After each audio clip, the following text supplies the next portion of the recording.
हो गया शुरू? और कैसे हैं आप लोग? बढ़िया।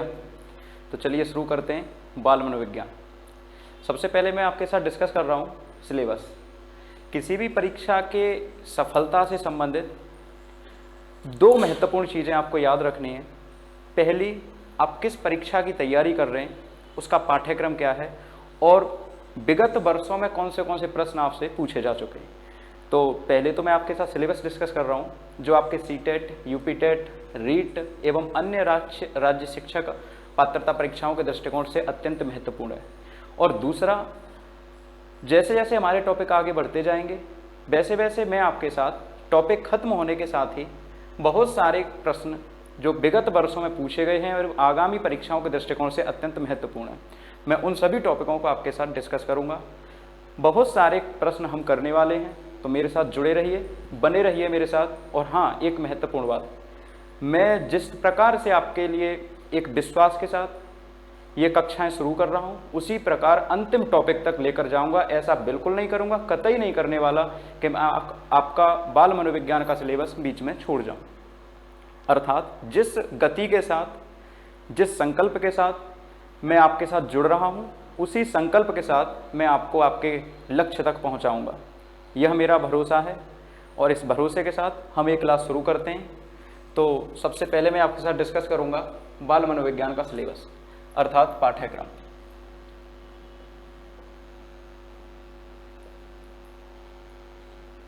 क्योंकि बाल मनोविज्ञान की उत्पत्ति दर्शन शास्त्र से हुई है, इसलिए हम पहला टॉपिक जो पढ़ते हैं वो पढ़ते हैं दर्शन शास्त्र अर्थात मनोविज्ञान का इतिहास।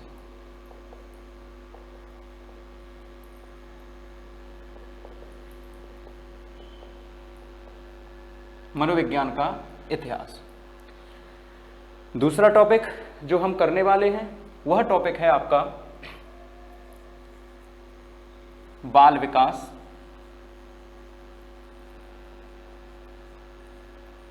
Child development.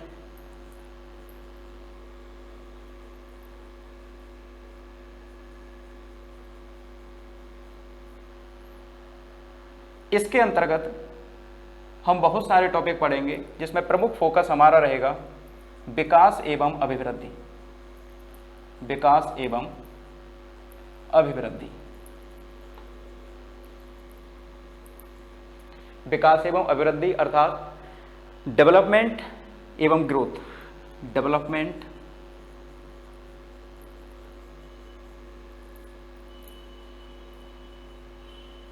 ग्रोथ, ठीक है। तीसरा जो अपना टॉपिक रहेगा वो रहेगा अधिगम।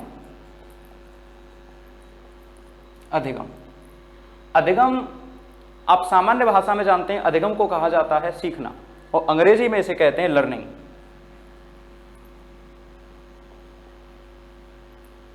लर्निंग। और अधिगम के साथ जुड़े हुए कुछ टॉपिक्स जैसे आपका अभिप्रेरणा, मोटिवेशन, एवं दूसरा चिंतन। आपको टॉपिक्स इस प्रकार से पढ़ाए जाएंगे कि टॉपिक आपको एक दूसरे के साथ संबंधित नजर आएंगे। जिस प्रकार से हमने देखा कि अधिगम और अधिगम सीखना बिना किसी अभिप्रेरणा के संभव ही नहीं हो सकता। आप जब तक किसी कार्य के प्रति मोटिवेट नहीं होंगे, अभिप्रेरित नहीं होंगे, आपको उस कार्य के प्रति लगन, क्रियाशीलता नहीं मिल पाएगी। दूसरा चिंतन, थिंकिंग। अगला जो हमारा टॉपिक रहेगा वो रहेगा व्यक्तित्व। व्यक्तित्व अर्थात पर्सनैलिटी।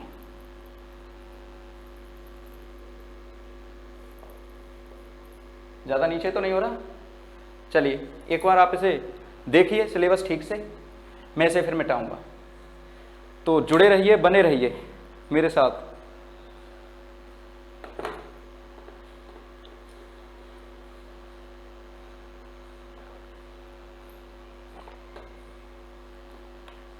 चलिए तो इसे मिटाते हैं और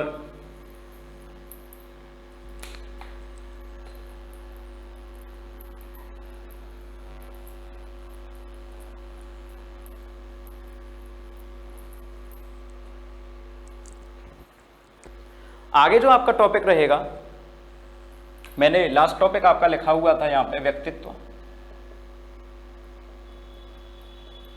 और व्यक्तित्व के तुरंत बाद हम लोग पढ़ने वाले वैयक्तिक विभिन्नताएं।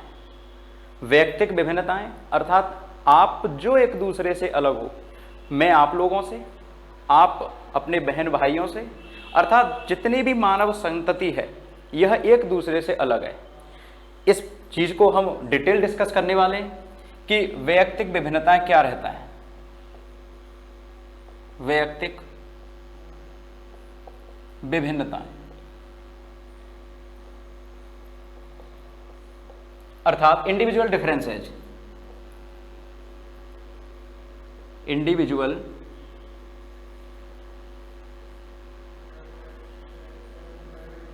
डिफरेंसेज, वैयक्तिक विभिन्नताओं के साथ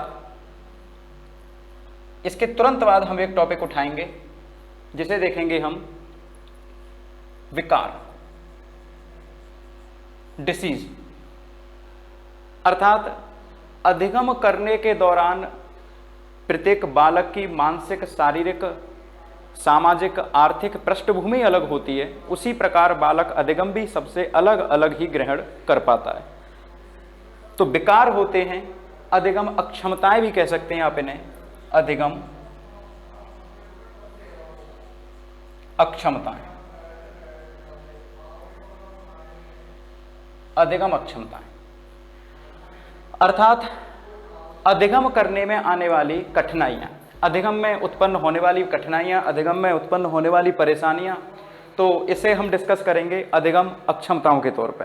तो एक तो ये आपका टॉपिक रह गया, और मैं ज़्यादा आपका समय इसमें बर्बाद भी नहीं करना चाहता कि सिलेबस क्या है, सिलेबस क्या है। मैं सिर्फ इतना डिस्कस कर रहा हूँ कि मुझे क्या पढ़ाना है। सिलेबस आपका इतना है कि मैं इसे डिस्कस करूँ, एक एक टॉपिक अगर डिस्कस करने में लगूँ तो लगभग 2-2 घंटे की 2 क्लास आपकी कंप्लीट हो जाएंगी, लेकिन मैं उतना नहीं करूँगा। मैं क्या पढ़ाऊँगा उतना ही आपके साथ डिस्कस कर रहा हूँ। इसका मतलब ये है कि जितना मैं सिलेबस डिस्कस कर रहा हूँ आपके शिक्षक पात्रता परीक्षा के दृष्टिकोण से इतना ही महत्वपूर्ण है। इसके अतिरिक्त अगर आप कुछ पढ़ सकते हैं तो बिल्कुल पढ़िए, जरूर पढ़िए। और मैं तो चाहूँगा कि इन टॉपिकों को आप अपने बुक के साथ, आपके साथ कोई भी पुस्तक हो, कोई भी प्रैक्टिस सेट हो, उसके साथ मैच करिए, मिलान कीजिए, और जितना ज़्यादा हो सके उतना ही पढ़िए, क्योंकि जितना ज़्यादा आप पढ़ेंगे उतना ही ज़्यादा मज़ा आएगा। और जब तक कक्षा में मज़ा नहीं आ रहा, मतलब आपकी कक्षाएं नीरस चल रही हैं, आपकी समझ में कुछ भी नहीं आ रहा, तो मज़ा लीजिए। इसके अलावा अधिगम अक्षमताएं हो गई। अधिगम अक्षमताओं के अतिरिक्त हम देखने वाले हैं नेक्स्ट टॉपिक आपका समायोजन। समायोजन, इसे हम समावेशन के साथ पढ़ेंगे। इंक्लूजन, एडजस्टमेंट एवं इंक्लूजन, साथ में एडप्टेशन पढ़ेंगे। एडप्टेशन अर्थात अनुकूलन। जैसे आप कभी कहीं सोए हुए हों और जैसे आज 18 अगस्त है तो गर्मी बहुत है, अचानक अभी पढ़ते पढ़ते लाइट चली जाए तो यहाँ मुझे पसीना आ जाएगा, लेकिन कुछ समय तक यदि लाइट ना आए, विद्युत ना आए वापस, तो ये पसीना खुद ब खुद सूखने लगेगा। अर्थात मैं अपने आप को इस माहौल में ढाल लूँगा। ये जो मेरे शरीर ने अपने आप को इस माहौल में ढाल लिया है ना, यही मेरे शरीर के द्वारा किया गया अनुकूलन है। प्याजे की थ्योरीज पढ़नी है इसमें हमें, जीन प्याजे, ठीक है। तो अनुकूलन, एडप्टेशन कहते हैं इसे।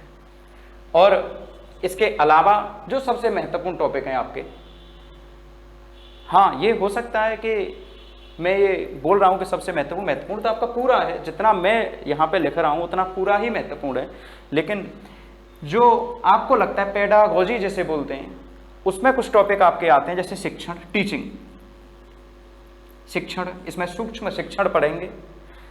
इसके अलावा, शिक्षण के अलावा एनसीएफ के जितने भी अब तक आए हैं, नेशनल करिकुलम फ्रेमवर्क, राष्ट्रीय पाठ्यचर्या कार्यक्रम, एनसीएफ, और मुख्यतः हमारा जो फोकस रहेगा वो रहेगा एनसीएफ 2005, नेशनल करिकुलम फ्रेमवर्क 2005। इसके अलावा RTE हम लोग पढ़ने वाले हैं, right to education, right to education, और ये आया था आपका 2009 में। इसके साथ ही साथ कुछ संवैधानिक प्रावधान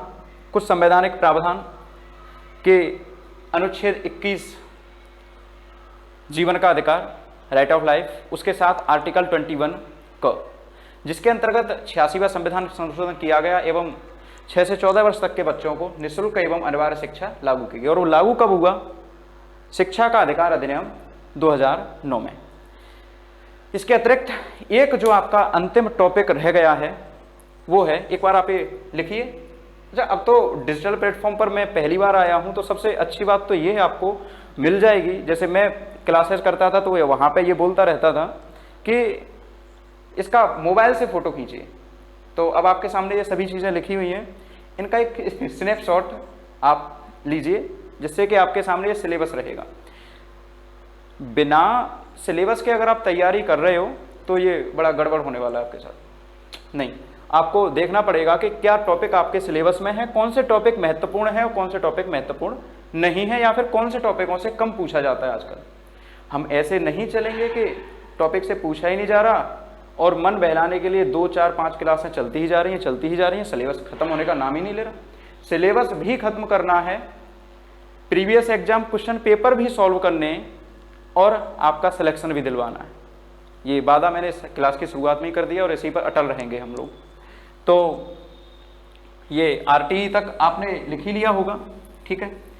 इसके आगे जो हमारा अंतिम टॉपिक रहेगा वो हम पढ़ेंगे, जैसा आप पढ़ रहे हो, मापन एवं मूल्यांकन। मापन एवं मूल्यांकन डिटेल डिस्कस करेंगे। ग्रेडिंग सिस्टम पढ़ने वाले हैं हम इसमें। मापन के प्रकार, मूल्यांकन के प्रकार, विभिन्न मनोवैज्ञानिक, विभिन्न चिंतकों की परिभाषाएं, विभिन्न शैक्षिक गतिविधियां, मापन क्यों जरूरी है, जो CBSE बोर्ड, CBSE ने जो 9 पॉइंट ग्रेडिंग सिस्टम इजाद किया था, 9 पॉइंट ग्रेडिंग सिस्टम के द्वारा जो बालकों को ग्रेड दिए जाते हैं A, B, C, D, E और F तक, इनके बारे में हम डिटेल डिस्कस करने वाले हैं। क्यों दिए जाते हैं, कितने नंबर से कितने नंबर तक रहने वाले।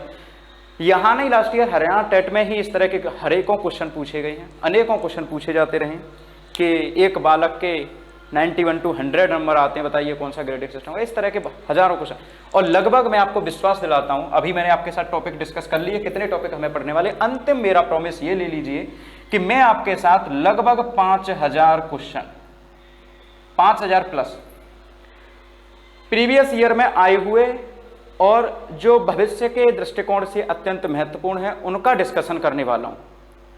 5000 क्वेश्चंस, और ये केवल इतना नहीं कि मैं बोल रहा हूं नहीं करूंगा।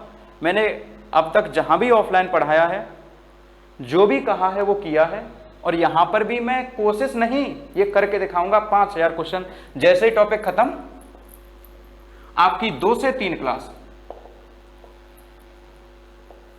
जो टॉपिक मैंने करवाया है उसके 200 से 300 क्वेश्चन मैं यहां आपके साथ डिस्कस करूंगा। एक तरफ आपके सवाल आते जाएंगे, क्वेश्चंस आते जाएंगे, मैं दूसरी तरफ डिस्कस करता जाऊंगा, आपके जवाब भी लेता जाऊंगा, क्या सही है क्या गलत है, कितनी आपकी तैयारी है। क्योंकि अगर किसी एग्जाम की आप तैयारी कर रहे हो, किसी भी परीक्षा की आप तैयारी कर रहे हो, उस परीक्षा के लिए 2 चीजें महत्वपूर्ण, मैंने पहले ही कहा था। पहला, आपका सिलेबस। अंधे में तो तीर नहीं चला रहे ना कि आय और बाल मनोविज्ञान पढ़ने लग गए, ऐसा मत करना बिल्कुल भी। बाल मनोविज्ञान पढ़नी नहीं, सीखनी है। पढ़ने के लिए आपको किताबें हैं, किताबें ज्ञान खूब दे देती हैं, वो भी पढ़ते रहिए। यहाँ सीखो, चीज़ों को सीखो, किस तरह से आप इजी कर सकते हो उनको। सिलेबस अर्थात पाठ्यक्रम हम देखेंगे, देख लिया। दूसरा, तुरंत हम अभी शुरू करने वाले हैं। आज मेरी पहली क्लास है तो मैं इसे ज़्यादा लंबा खींचने वाला नहीं हूँ, केवल आपके साथ इंट्रोडक्टरी क्लास है कि मैं किस प्रकार से अपनी क्लासेस को आगे बढ़ाने वाला हूँ।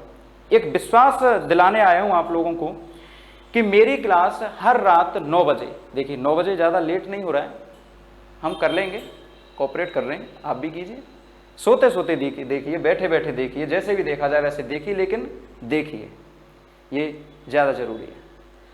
इस महामारी के समय में, कोरोना के समय में, खैर अब उतना डर तो रहा नहीं है, लेकिन फिर भी ऑफलाइन क्लासेस के खुलने की संभावना अभी भी ना के बराबर है।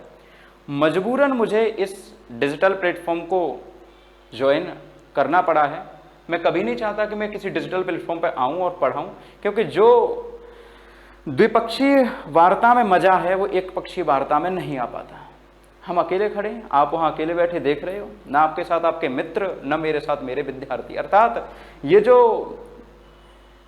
शिक्षण अधिगम त्रिध्रुवीय प्रक्रिया है ना आजकल, ये अभी मुझे लग रहा है कि ये एक ध्रुवी बन के रह रही है। केवल शिक्षक ही इसमें सर्वे सर्वा हो रहा है। हम क्योंकि मनोविज्ञान पढ़ते हैं और इसमें ज़्यादातर बात करते हैं कि हम लोकतांत्रिक शिक्षा प्रणाली से ही बालकों को शिक्षा देंगे, लेकिन यहाँ तो लेक्चर मेथड चल रहा है, व्याख्यान में विधि, और व्याख्यान विधि विश्व में प्रयोग तो सबसे ज़्यादा करी जाती है, विश्व में सबसे ज़्यादा प्रयोग करी ही जाती है और आलोचना भी इसकी सबसे ज़्यादा होती है। होता तो ये लोकतांत्रिक मेथड है, लेकिन ये शिक्षक केंद्रित होता है कि शिक्षक जो भी मन में आए वो बता के चला जाए। ऑनलाइन में तो यही रह रहा है ना कि जो भी मुझे यहाँ आ रहा है मैं वो बता के आपको चला जाऊँगा, आपके डाउट्स। लेकिन हाँ, यदि आपको डाउट्स आते हैं क्लास चलने के दौरान, क्लास के बाद, आपको मेरा नंबर दिख रहा होगा, आप मन में आए उतने डाउट बिना किसी शर्म के, बिना किसी झिझक के मेरे पास भेजिए। मैं उन्हें भरसक प्रयास करूंगा कि उन्हें सॉल्व कर पाऊँ, हल कर पाऊँ, आपके प्रत्येक डाउट का, प्रत्येक सवाल का, प्रत्येक आपके द्वारा पूछे गए प्रश्न का जवाब दे पाऊँ। मैं भरसक प्रयास करूंगा, और प्रयास नहीं, मैं करूंगा, ऐसा मैं करने वाला हूँ। तो चलिए शुरू करते हैं, मुख्य टॉपिक उठाते हैं। आपने सिलेबस देख लिया, बाकी क्लासेस रेगुलर होने वाली हैं, इसमें बिल्कुल भी शंका मत करना कि हम क्लासेस रेगुलर करेंगे या नहीं करेंगे। क्लासेस पूरी रेगुलर करेंगे, जितनी भी क्लासेस हम करने वाले हैं यहाँ पे सभी रेगुलर। हाँ, ये हो सकता है कि एक दो दिन मजबूरी, क्योंकि आदमी हूँ, मशीन नहीं। मशीन होता तो शायद रोज आता और 1 घंटे की क्लास के बजाय मैं 2 घंटे की क्लास करता, लेकिन क्योंकि मैं भी एक व्यक्ति हूँ तो मेरे साथ भी परेशानियाँ हो सकती हैं, जैसे आपके साथ हो सकती हैं। क्लास में कभी कभी आप भी तो गोला मार जाते हो ना, तो हम भी हो सकते हैं ना गोला मारने वालों में शामिल। तो एक बार फिर मैं दिखाना चाहता हूँ आपको कि प्रथम यूनिट जो हम उठाने वाले हैं यहाँ से, उसमें हम क्या क्या पढ़ेंगे। आप मनोविज्ञान की उत्पत्ति दर्शन से मानते हैं, मैं भी यही मानता हूँ, सभी यही मानते हैं, आज तक यही मानते हैं और यही माना जाता रहेगा। मैं कोई बदलने वाला नहीं है इस चीज़ को कि मनोविज्ञान की उत्पत्ति में इतिहास से कर दूं। मनोविज्ञान की उत्पत्ति होती ही दर्शन से। तो सबसे पहला टॉपिक हम लोग पढ़ेंगे मतलब आज नहीं पढ़ रहे, क्योंकि ये टॉपिक फैक्चुअल इंफॉर्मेशन ज़्यादा देता है, अर्थात आपको तथ्यात्मक जानकारी ज़्यादा देता है। तो इसे मैं चाहूँगा कि कुछ दिनों के बाद डिस्कस करूँगा, श्योर डिस्कस करूँगा, लेकिन आज नहीं, कुछ दिनों के बाद। मनोविज्ञान का इतिहास जो टॉपिक है आपका, मनोविज्ञान की उत्पत्ति अर्थात इतिहास। एक हल्का सा नजरिया ले लीजिए आप, पढ़ने क्या वाले, इस टॉपिक में हम पढ़ेंगे क्या। बहुत सारी चीजें पढ़ेंगे, आप फैक्चुअल लिखिए, इसमें से जो भी मैं बोल रहा हूं वो लिखिए। ये UP TET, H TET, Haryana TET, REET हो या सी टेट या फिर हो आपका एमपी टेट, प्रत्येक परीक्षा में इस सिलेबस से ही 1 या 2 सवाल लिख के ले लो, मिलने वाले हैं। सिलेबस भी गार्बेज नहीं है, सिलेबस से ही क्वेश्चंस आते हैं। तो मनोविज्ञान की उत्पत्ति दर्शन शास्त्र से मानी जाती है, दर्शन शास्त्र। और दर्शन जो बना है वो 2 शब्दों से मिलकर बना है, दर्शन धनशास्त्र। दर्शन धनशास्त्र अर्थात आप नॉर्मल सी बात ये कर सकते हैं, कह सकते हैं, बिल्कुल बोल सकते हैं कि दर्शन करना, देखना। देखना देखना किसे देखना? अरे भाई, आपके आसपास जो कुछ भी है उसे देख लो, जो देख लोगे वही तो देखना। दर्शन करना, करते ही रहते हैं ना हम तो दर्शन। आप कुछ भी देखते हो, वो क्या है? देखना। पश्चिम में यह परंपरा चलती थी कि व्यक्ति अपने चारों ओर अपने वातावरण को, अपने पर्यावरण को देखता था अर्थात दर्शन करता था। तो वहां पर परंपरा थी कि व्यक्ति ब्रह्म,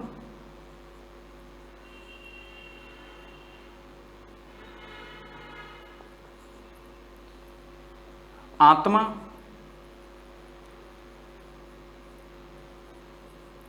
परमात्मा की बातें किया करता था। किस में बात करते हैं हम तीन की? दर्शन। एक पश्चिमी परंपरा है, सोक्रेटिस कहते हैं जिसे। इसकी जो शुरुआत हुई है वो सुकरात से ही हुई है। सुकरात,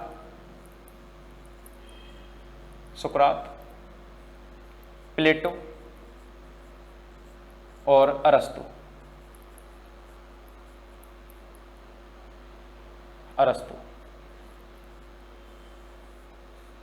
जो हम कह रहे हैं, मैं कह रहा हूं आपसे कि दर्शन की जो शुरुआत है वो सुकरात से हो रही है। ये परंपरा कहां तक चली आपके? अरस्तु तक। अरस्तु ने आत्मा, परमात्मा एवं ब्रह्म को केंद्र में रखकर चिंतन करना प्रारंभ किया। ब्रह्म चूंकि आत्मा एवं परमात्मा के मिलन से ही प्राप्त होता है और वो इस लोक में प्राप्त कर पाना असंभव है, इसलिए अरस्तु ने अपने अध्ययन का केंद्र बनाया आत्मा को। इसने पहली बार कहा कि हम जो अध्ययन कर रहे हैं यह कर रहे हैं आत्मा का, अर्थात दर्शन में जो प्रमुख अध्ययन किया जाएगा वो किया जाएगा आत्मा। तो दर्शन से उत्पत्ति हुई आपके मनोविज्ञान की, और दर्शन में पहली बार अध्ययन किया जाने लगा आत्मा का। तो मनोविज्ञान में सबसे पहली बार अध्ययन किया अरस्तु ने आत्मा, और अरस्तु का जो विज्ञान था, जो उसने मनोविज्ञान को माना, उसे कहा जाता है आत्मा का विज्ञान। अरस्तु, एस्ट्रोगेटस।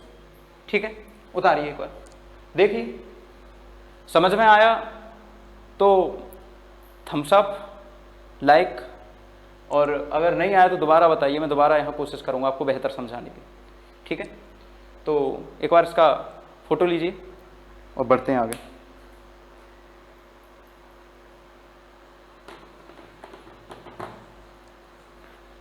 ठीक है, मिटा रहा हूँ इसे और बढ़ रहे हैं।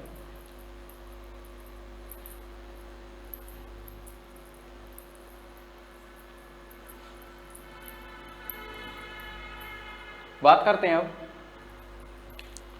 मनोविज्ञान की उत्पत्ति। मनोविज्ञान को अंग्रेजी में कहा जाता है साइकोलॉजी।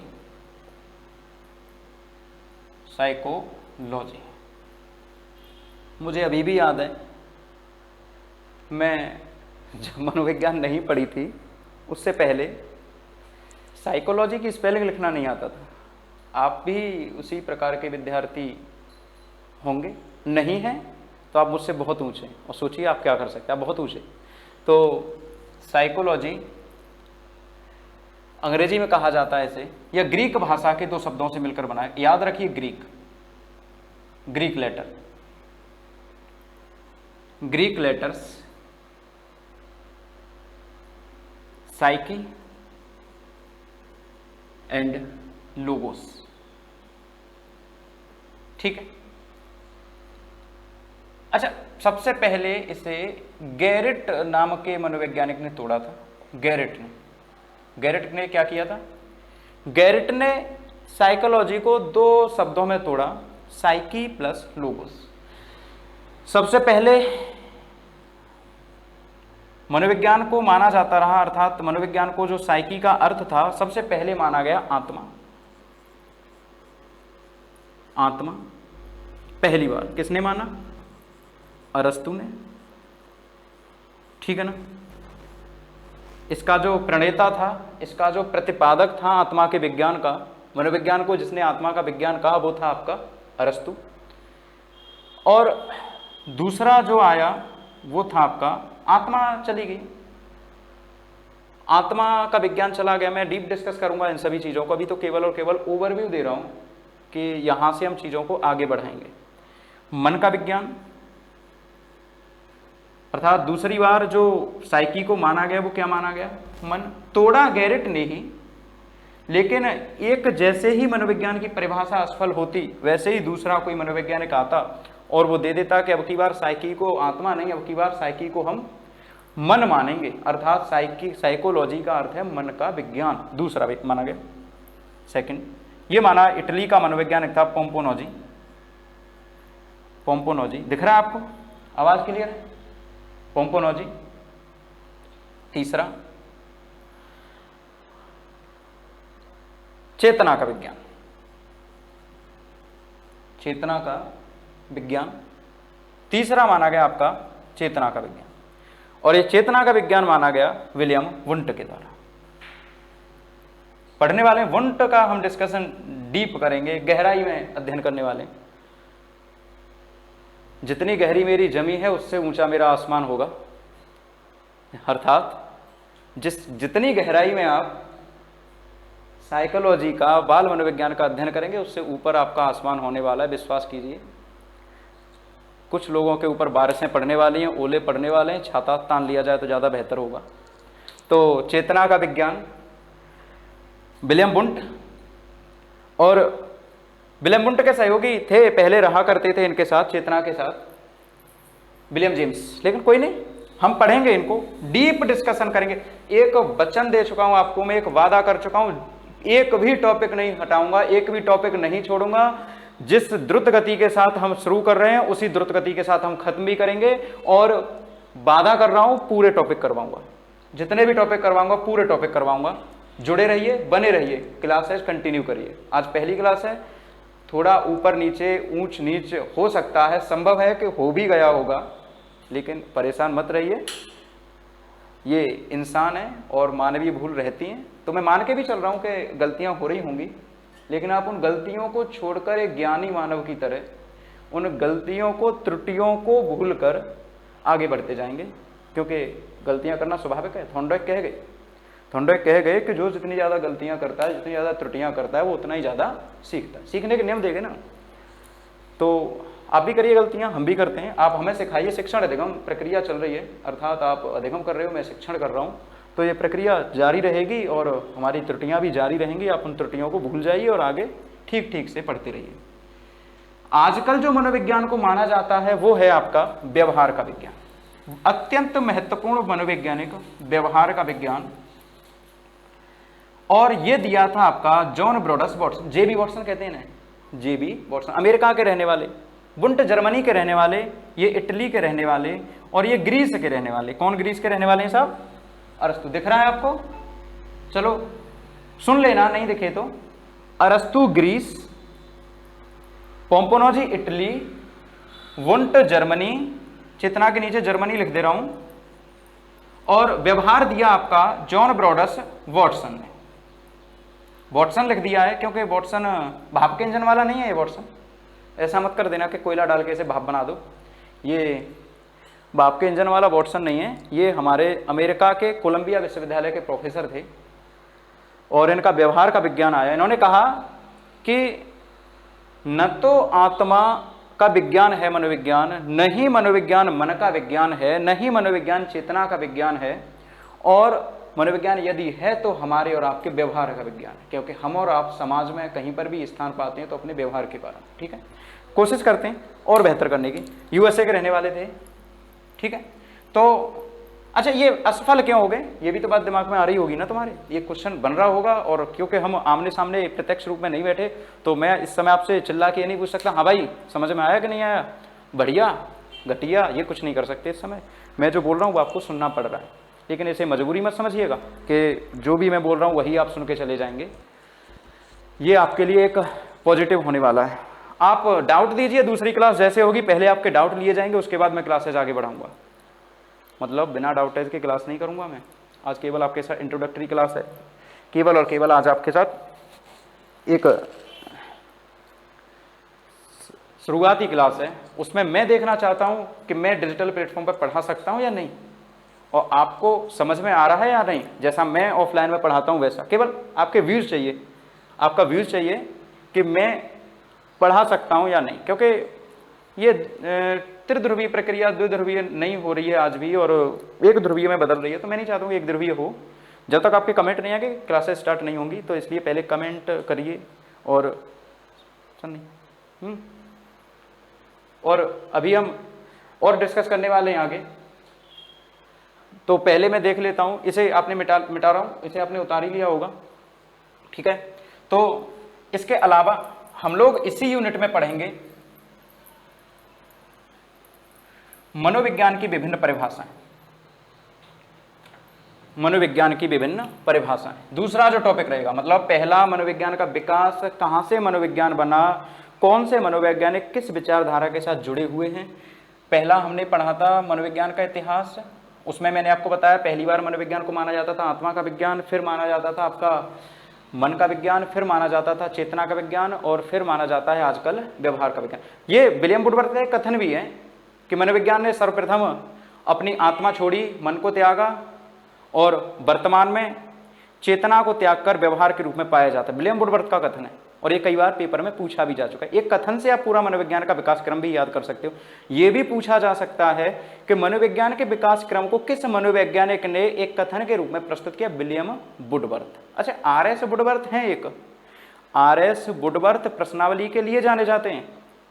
प्रश्नावली मेथड जो दिया है, प्रश्नावली मेथोडोलॉजी जो दी है, वो आर.एस. वुडवर्थ, और जो आपका मनोविज्ञान का विकास क्रम जो बताने वाला व्यक्ति है वो है आपका विलियम वुडवर्थ। बड़े जेन्युइन व्यक्ति रहते हैं मनोवैज्ञानिक, तो जरा बच के रहिएगा। मनोविज्ञान का इतिहास ये हम लोग डिस्कशन करेंगे। दूसरा, विभिन्न विचारधाराएं, क्योंकि जैसे ही मनोविज्ञान का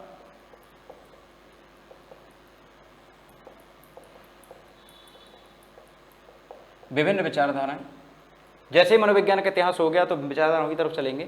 विचारधाराओं में हम पहला पढ़ेंगे संरचनावाद।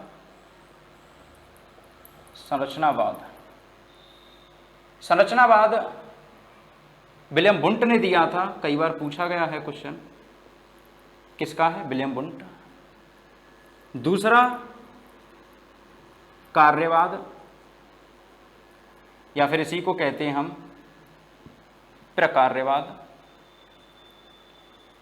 सुना होगा आपने कि थॉर्नडाइक पहले प्रकार्यवादी हुआ करता था। अब कहेंगे नहीं सुना, तो मैंने सुना दिया एक बार कि थॉर्नडाइक पहले प्रकार्यवादी हुआ करता था। 2 बार सुन चुके प्रकार्यवादी। थॉर्नडाइक पहले हुआ करता था, वर्तमान में व्यवहारवादी है। तो ये दिया था आपका विलियम जेम्स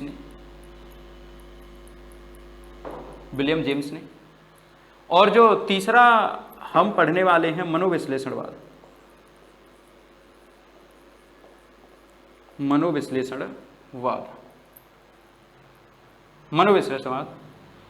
अच्छा, मनोविश्लेषणवाद के साथ साथ हम सिगमंड फ्रॉइड की थ्योरी भी करेंगे यहाँ पे।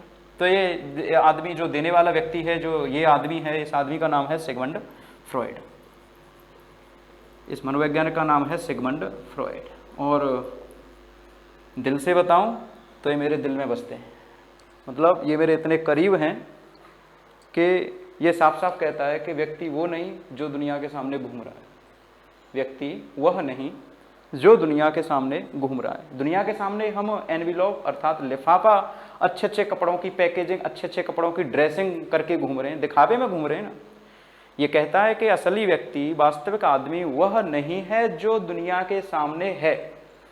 वास्तविक व्यक्ति वह है जब वह अकेला होता है और उसे देखने वाला नहीं होता कोई भी आसपास। अर्थात जब आप अकेले होते हो, जो कुछ भी कर रहे होते हो, तब आप असली होते हो। यहाँ पे असली, यहाँ पे लिफाफा, दिखावे की दुनिया चल रही है, लिफाफा बन के घूम रहे हो। अच्छे कपड़े पहन लो, अच्छी भाषा बोल दो, ये लॉ ऑफ अट्रैक्शन चल रहा है, ग्रेविटी है, तो कोई भी किसी को आकर्षित करता हुआ फिर रहा है। तो ये नकली है, ये नकली है, ये नकली व्यक्ति है जो आपके सामने है। अर्थात मैं भी कपड़े पहन के नकली हूँ, और आप अगर कपड़े पहन के बैठे हैं तो नकली है। चलिए चलते हैं। तो मनोविश्लेषण बात करेंगे, हम पूरा पढ़ेंगे। चेतन अचेतन अवचेतन मन की बात करेंगे इसमें। चौथा जो हम पढ़ने वाले हैं ये है आपका गेस्टाल्टवाद। गेस्टाल्टवाद जरूर आपने पढ़ा होगा, गेस्टाल्टवाद। और गेस्टाल्टवाद का ही दूसरा नाम 3 बार बोलूंगा, संज्ञानवाद, संज्ञानवाद और संज्ञानवाद। संज्ञान का जनक जीन पियाजे, लेकिन संज्ञानवाद का जनक मैक्स बर्दीमर। वाद वाद वाद लग रही, देखो वाद वाद और वाद वाद, तो संज्ञानवाद, संज्ञानवाद की बात कर रहे हैं। इसका है वर्दीमर, बर्दीमर।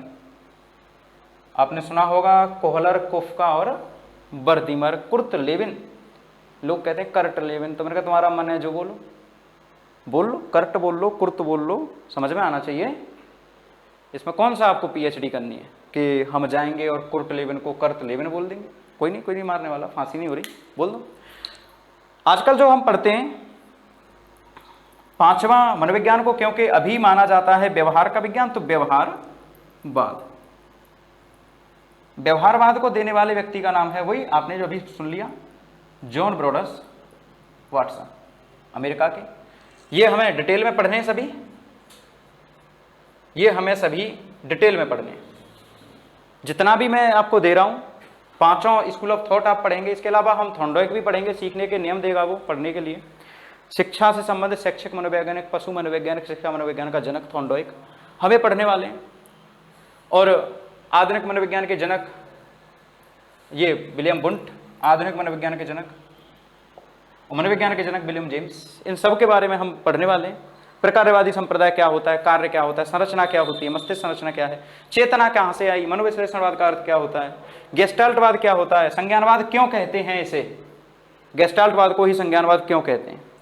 आने वाले क्वेश्चन आपके पेपर में, बने रहिए। व्यवहारवाद अर्थात व्यवहार का विज्ञान, वॉटसन दे गया। तो हम इन सभी विचारधाराओं की बातें करेंगे, डीप डिस्कशन करने वाले हैं। और अगर आपको हाँ ये लग रहा है किसी को कि इंग्लिश में नहीं बता रहा, मैं ये मान के चल रहा हूँ कि मेरे जितने भी स्टूडेंट हैं जो भी मुझसे पढ़ रहे हैं वे सभी हिंदी माध्यम से होंगे। और अगर है आपके पास इंग्लिश तो आप कमेंट में लिखिए, मैं इन सब की अंग्रेजी आपके पास लेके भेज दूंगा, ठीक है। तो कांटेक्ट करते रहिएगा और जितनी भी चीज़ें हैं मैं आपको डीप डिस्कशन करूँगा, ठीक है। तो आगे और बढ़ते हैं, एक बार आप ये उतारिए।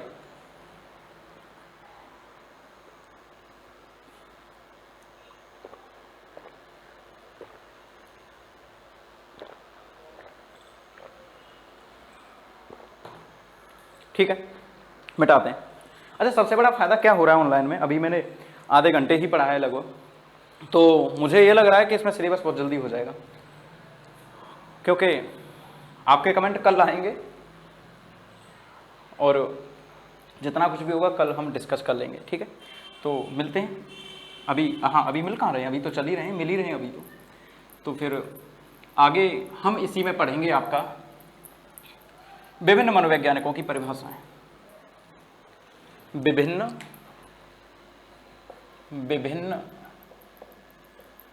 मनोवैज्ञानिकों की परिभाषाएं, विभिन्न मनोवैज्ञानिकों की परिभाषाएं। मतलब हम जितनी भी परिभाषाएं पढ़ेंगे, किस मनोवैज्ञानिक ने मनोविज्ञान को क्या कहा, किससे संबंधित परिभाषाएं पढ़ेंगे हम, ये किससे संबंधित पढ़ेंगे, मनोविज्ञान से संबंधित, मनोविज्ञान से संबंधित, ठीक है। और ये पर काटा नहीं है मैंने, ये गलती से हो गया ऐसा, तो इसे पॉजिटिवली लीजिएगा। देखो ये ऐसे परिभाषा, ठीक है। तो विभिन्न मनोवैज्ञानिकों की परिभाषाएं, मनोविज्ञान को लेकर लोग क्या कहते हैं और कहाँ से फिर यहाँ शिक्षा मनोविज्ञान का जन्म हुआ। मतलब मनोविज्ञान से फिर हम कहाँ पहुँचने वाले हैं, शिक्षा मनोविज्ञान।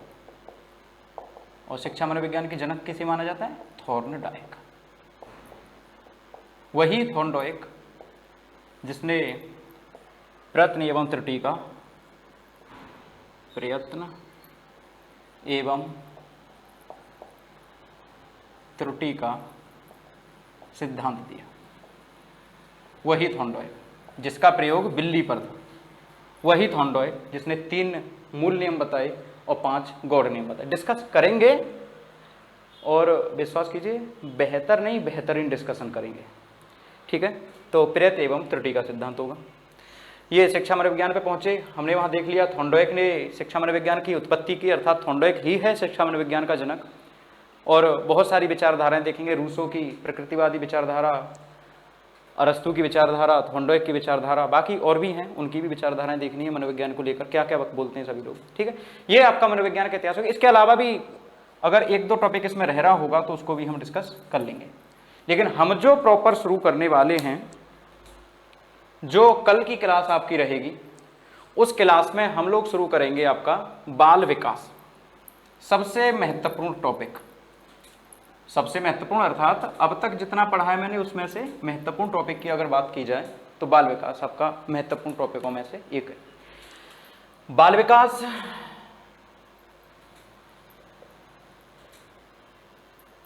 को ही हम बाल मनोविज्ञान कहते हैं,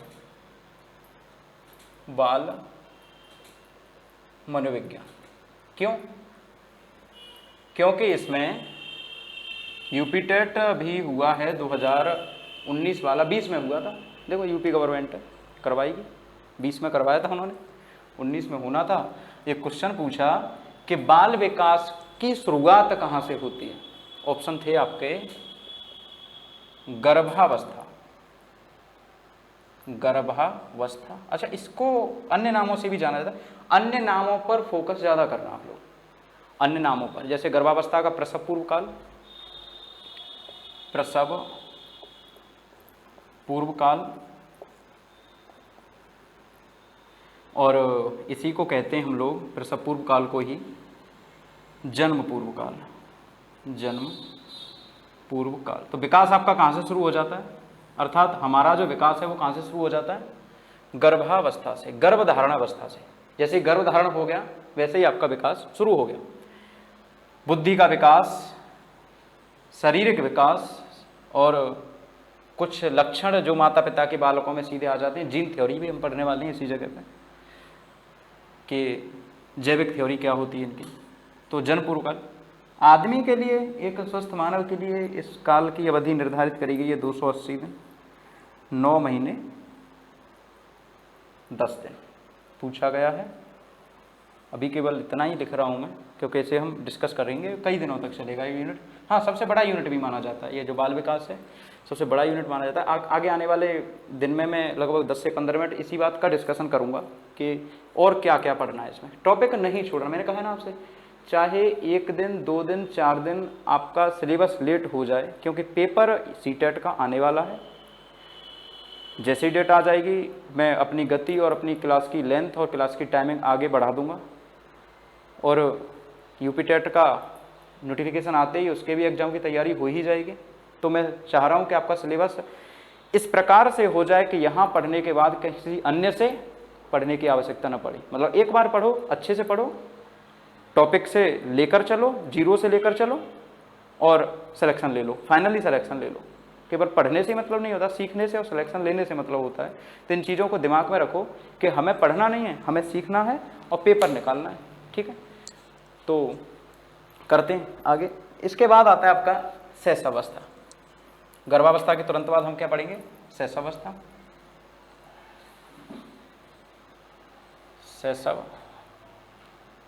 शैशवावस्था, शैशवावस्था जीरो, मतलब जैसे ही जन्म ले लिया जीरो हो गया, और जन्म से 6 वर्ष। ठीक है, ये होता क्या है कि 5 से 6, 5 भी कहीं कहीं लिखा मिलता है, 5 से 6, तो 5 वर्ष जब खत्म हो जाता है 6 वर्ष शुरू हो जाता है। तो 6 वर्ष शुरू होता है, उसी समय से हम क्या मान लेते हैं कि शैशवावस्था चल रही है।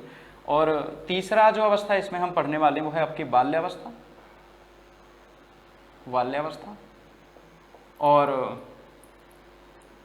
इसके बाद इसकी जो एज होगी 6 से 12 वर्ष, अर्थात जो आपकी बाल्यावस्था जो रहेगी इसमें बालक का 6 वर्ष शुरू हो रहा होगा और 12 वर्ष 11 वर्ष खत्म हो रहा होगा, 12 वर्ष की शुरुआत हो रही होगी, अर्थात 6 से 12 ही मान के चलते हैं। किशोरावस्था, किशोरावस्था 4 अवस्थाएं हैं हमारी विकास की, और ये है आपका 12 से 18 वर्ष। ठीक है, तो 12 से 18 आपकी किशोरावस्था। इन सभी अवस्थाओं को हम डीप डिस्कशन करेंगे, किस प्रकार से विकास होता है बालक का, सामाजिक, सांस्कृतिक, सभी प्रकार के विकास की बातें करने वाले हैं हम। गामक, शारीरिक, संवेगात्मक, सामाजिक, संज्ञानात्मक, नैतिक विकास, इन सभी विकासों की बात करने वाली इन्हीं अवस्थाओं में। बालक में नैतिक विकास कब से आ जाता है, बालक में संज्ञानात्मक विकास कब से हो जाता है, और बाकी जितनी भी बातें हैं डीप डिस्कशन करने वाले हैं हम लोग। ठीक है, तो आप एक बार ये उतारिए, देखते हैं आगे और बढ़ रहे हैं।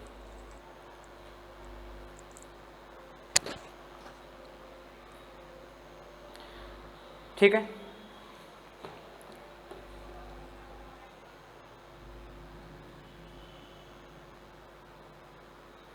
इसके बाद हम लोग पढ़ेंगे बाल मनोविज्ञान में ही पहला टॉपिक हो गया आपका बाल विकास चल रहा है। जो दूसरा टॉपिक है आपका इसमें वो है आपका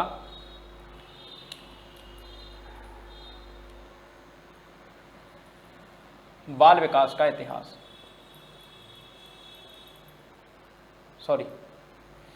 विकास एवं अभिवृद्धि, मतलब विकास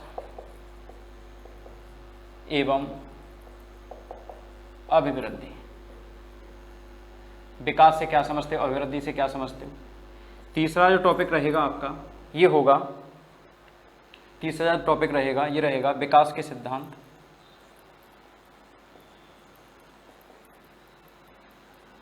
विकास के सिद्धांत।